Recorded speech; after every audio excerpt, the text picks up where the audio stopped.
Amerikano ay isa pa rin naging medium ng pagkamulat ng ilang ding henerasyon mula kay Salvador P. Lopez hanggang kay Jose Maria Sison. Tulad ng rifle, ang mga armas ng kolonyalismo at imperialismo, maging kultura man o wika, ay maaari ring agawin at itutok sa kanila. Ngayon pa man, noong pang 1970s ay sinulong na ng mga manunulat. Ironically, hindi ko alam yung Pilipino ng ironically. Ironically, sa kamuhunan ng mga manunulat sa Ingles, ang pangangailangan magsulat sa Pilipino at iba pa nating wika upang maabot ang nararaming mga Pilipino. Noon pa man ay nabuo ng pagkakaisa sa pamamagitan ng ilang mga organisasyon ng mga progresibong manunulat maging sa Ingles, Pilipino o iba pang wika. I'm sure na natatandaan ito ni Dr. Rivera. Isa sa mga tema ng mga komentaryo at sanaysay ni Danny ang problema ng wika o language problem. Sapagkat nananatili pa rin ang problema nito, gayon ito yung dinibate at masinsinang napag-usapan noong 1960s at early 1970s. Ngunit kinakailangan linawin na gayong mahalaga ang medium sa pamamahayag o anumang uri ng pagsulat, ay mahalaga rin ang mensahe. Ang totoo ay komplikado.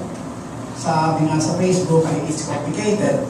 Ang issue ng wika noong nakaraang panahon at sa kasalukuyang panahon, pero hindi na papasok sa masalimuot na usapin dito at this point, no? Kasi ilang minuto naman ang binigay sa akin sa hapon ito at kailangan na ako tumakbo sa DCUP.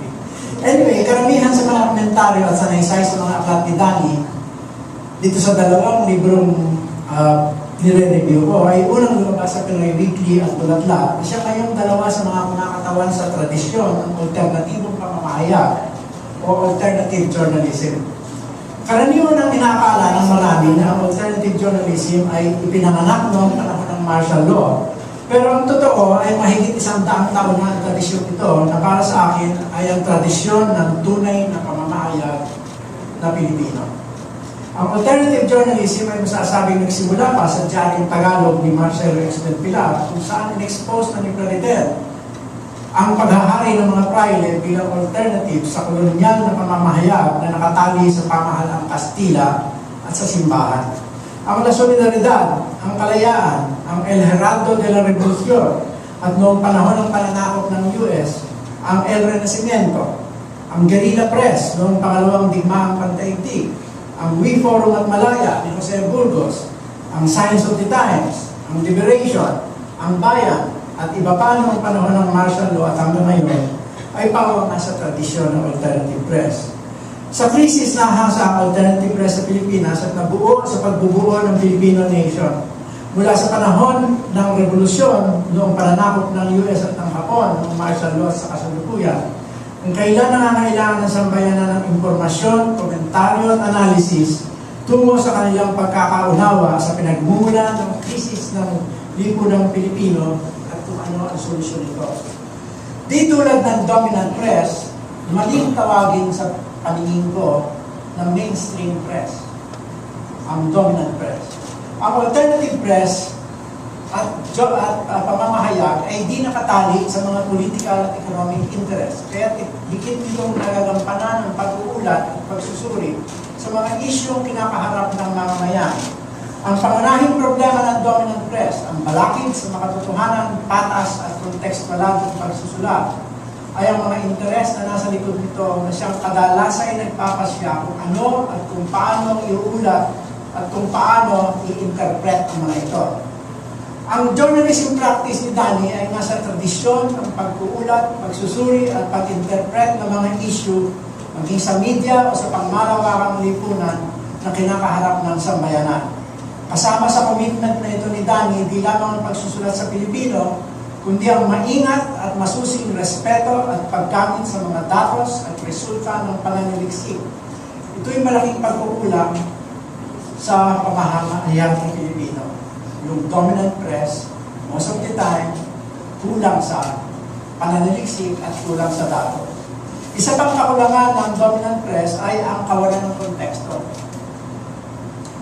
Kaya ang isang katangian na makikita natin sa komentaryo at sa naisay ni Danny ay ang paglalagay ng mga issue at mga pangyayari sa konteksto ng kalagayan ng lipunang Pilipino at sa konteksto ng bawat problemang kanyang dinidiscuss. Tinatalakay, sorry. Ito pa lamang ay malaki na kontribusyon sa pamamahayag ng sa pamamahayag ng halimbawa ng mga komentaryo at sanaysay ni Danny. Yung kanyang mga ehemplo, in other words, halimbawa na ay malaki ng kontribusyon sa pagbabago ng ating pamamahayag at ang pagtulak sa alternative press tungo sa mainstream. Kaya hindi na tinatanggap yung term na mainstream kasi ang tingin ko, yung alternative press ay pwedeng pumunta sa mainstream. At ito'y nangyari noong panahon ng martial law, ng latter part ng martial law. Napunta sa mainstream ng alternative press kasi siya lang ang may kakayanan na magpaliwanag at mag-provide at magbigay ng analysis tungkol sa mga pangyayari. Kulang sa datos karaniwan at lalo pang kulang sa konteksto, karamihan ng pag-uulat at lalo na mga komentaryo sa dominant press at sa media. Kung kaya nga maging ang mga ugat ng isyong napakahalaga sa sambayanan tulad ng krisis pang-politikal na diniscuss ni Danny, no? Eleksyon, inflasyon, mga disaster tulad ng pagbaha at iba pa ay halos walang kaalaman ang mga nakararami. Kaya binabati ko si Danny, ang UP Press at ang UST Publications sa paglulunsad ng buhay at saysay ng pag-ugnay-ugnay. Sana'y magpatuloy ka pa at sana'y pamarisan ng mga susunod pang mga henerasyon ng mamamahayag ang iyong halimbawa. After all, tayo'y mga guro ng pamamahayag at dapat tayo'y maging ang practice natin sa pamamahayag ay dapat maging modelo para sa mga susunod na henerasyon ng mga periodista. Maraming salamat. Mula, kinikilala namin bilang isa sa amin, yung mga 30 journalists, si Sir Danny, sa ngalan ng Pinoy Weekly, ng Bulatlat, ng Tudla, ng Kodaw, ng iba pang mga progresibong mamahayag, kinikilala namin si Danny bilang isa sa amin. Sa kabila ng kanyang posisyon sa akademya, sa pagtuturo, nagawa niyang maging bahagi ng alternatibong pamahayag at ng pamahayag ng mga progresibong organisasyon, tulisan. At malaking bagay ito dahil hindi lamang ang akademya ang nakikinig sa kanya ngayon, kundi yung mga tinatawag naming audience ng alternative journalism. Malaking bagay yung ambag ni Sir Danny dahil may fan base yan si Sir Danny. Ginugol ko yung pangalan niya sa Google kanina. Ginugol ko yung pangalan niya kanina at meron ako nakitang blog site na buwang araw. Mga estudyante ni Sir Danny, fan niya. At gusto nila ilagay sa blog yung kanilang admiration at yung mga sinatin sa klase nila. So, malaking bagay na maging bahagi ng pamahayag na legislatibo, si Sir Danny. Bukod dito, yung kanyang estilo at ang kanyang pamaraan ng pakikipagtalastasan ay kakaiba sa maraming mga sulatin sa ating pamahayag at sa mga aktivista. Inaamin natin yan dahil marami sa ating obserbasyon ng mga hindi lubog o hindi bahagi ng prinsipong kilusad, palagay nila hindi naiintindihan yung mga aktivista, maraming ginagamit ng mga salita na malalalim at maaaring hindi naiintindihan. No? Pero si Sir Danny, iniiwasan niya yung ganung lingwahe at gumagamit siya ng lingwahe na common sa ating lahat at naiintindihan, hindi lang ng mga aktivista, kundi siyempre ng ordinaryong tao. Hindi formal at hindi akademiko, kahit na yung pinagmulan niya ay mula sa akademya, hindi akademiko ang kanyang approach, particular sa libro na pinanasa ko, yung Bota Texto.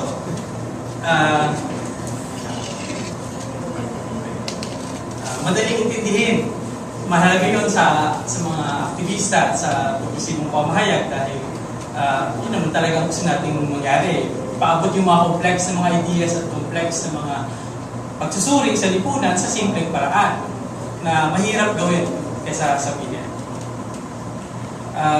Ang huli kong masasabi sa libro ni Sir Danny at hinahangaan yung paninindigan na dinadala ng kanyang pamahayag. Sa kabila ng pagiging bahagi ng akademya, sa kabila ng kanyang pagkalubog sa mga gawain mga akademiko, at ay hindi siya nawawala dun sa daloy ng mga kampanya at ng mga paglaban ng kilusang masa. Maaaring marami sa atin ay hindi masyado pamilyar. Pero si Sir Danny talagang nasa tenga niya yung nasa ear siya nasa tenga siya ng lupa na pakikinggan niya yung ano talaga yung nangyayari sa ground. So, at isa pa dito, yung kanyang paninindigan na pagiging makabayan at pagsulong ng mga demokratikong mga paninindigan ay hindi lamang natatapos sa pag-expose ng mga problema sa lipunan, pag-expose ng dapat paano natin tingnan ng mga isyong panlipunan, kundi pagsusulong ng isang pagkilos sa pagbabago. Sabi nga ng paboritong pilosofo ni Sir Danny, malamang, the point however is to change it. So, sa ganun po ito, maraming salamat. Naging inspirasyon ni Danny sa pagsusulat dahil sa kabila ng kanyang dinanas na kalubitan ay siya po ay lumaban. At ngayon ay ang sabi ni Tita Jocelyn ay nakakalakad na po siya ng walang umaakay sa kanya. Una po sa lahat, maraming pong salamat sa inyong pagdalaw ngayong hapon. Pero syempre, mas malaki ang magiging pasasalamat ko kung bibili po kayo ng mga kopya ng yeah, sorry, I have to say it. Para po sa mga kaibigang nakapaglimbag na sa respetadong academic publishers tulad ng UP, UST at LaSalle, alam niyo ang pinagdaraanan ng author habang hinihintay ang hatol ng mga referee o reader. Medyo nakahinga na nga ako ng maluwag nang nakapasa ang mga libro sa mataas na pamantayan po ng tatlong academic publishers. At dahil dumaan po ang mga libro sa blind review, hindi ko alam kung sino sila. Pero ipinapaabot ko na rin ang aking pagkilala sa kanilang mga ekspertong komento. Ang paglulunsad ng tatlong librong pawang nakasulat sa wikang Filipino ay itinaon po sa buwan ng wika gaya ng nabanggit ni Sarah. Tulad ng nabanggit ng mga nagsalita rin po kanina, karamihan sa mga salaysay ay seryosong pagtalakay sa iba't ibang paksa. Bagamat may mga personal na salaysay din naman. Kumbaga sa wikang Ingles, there's something in it for everyone. Kung mahilig ka sa teknolohiya, maraming salaysay tungkol sa internet, blogging, at kahit ang iskandalong may kinalaman sa NBN ZTE. Kung interesado ka sa periodismo, media, komunikasyon at wika, maraming salaysay tungkol dito. Masasabi nating sinasalamin ng tatlong libro ko ang katayuan ng lipunan na kumbaga sa isang Facebook relationship status gaya ng nabanggit ni Professor Chodoro ay it's complicated. Dahil napaka-komplikado naman talaga ng ating lipunan ngayon. Name it, we have it. So usapin ng problema sa ating lipunan. Sana po'y sapat na ang paliwanag ko para maengganyo kayong takilikin ng mga librong ito. Sa isang banda, may malaking tulong din po ang inyong suporta dahil ang royalties na makukuha ko mula rito ay mapupunta sa pagpapagamot kay Lord Hina na biktima ng pananaksak sa Vincent's Hall noong Pebrero.